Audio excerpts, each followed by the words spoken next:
took over my parents' farm in 1983 after my dad retired. We farm about 650 acres of corn, soybeans, and winter wheat. And I started no-till corn after soybeans, and I have been no-tilling approximately 35 years and have been 100% no-till for about 25 years.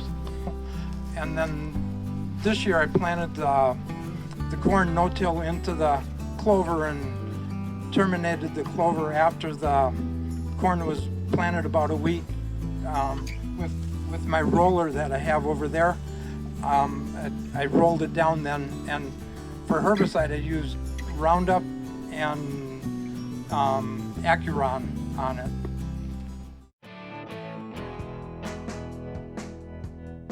So you're planting green into winter rye and crimson clover that was alive.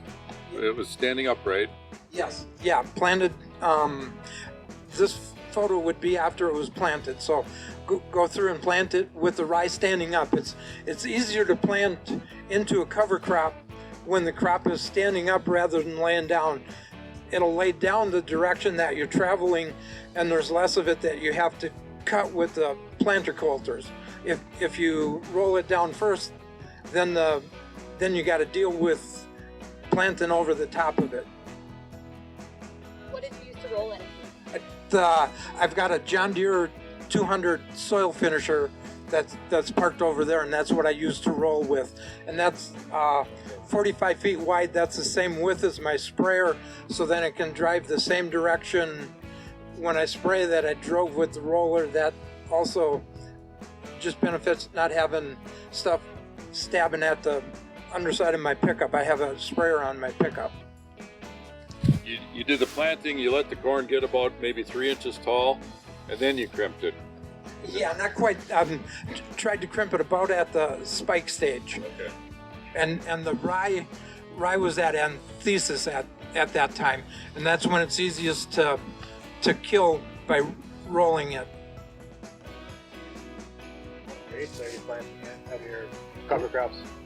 That was a blend from lacrosse seeds. It's got the rye, crimson clover, and tillage radish in it. I believe it's a number 102 seed mix that they call it, and it about 35 pounds total mix. And I'm not sure the percentage on the rye, clover, and tillage radish, but about 70% rye, I think. That one was a picture before. You can see the crimson clover in the rye there.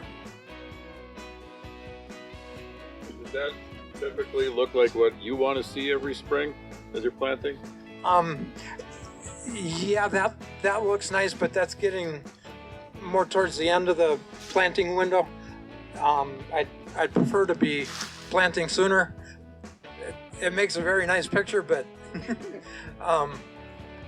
it's just getting late in the season. So you planted it when the rye was that tall, so why didn't you just terminate the rye then instead of letting it grow taller? I'd let it get to the anthesis so I would have a better kill with the crimping along with the herbicide. I could have terminated it then, but more of it would have stood back up at that time.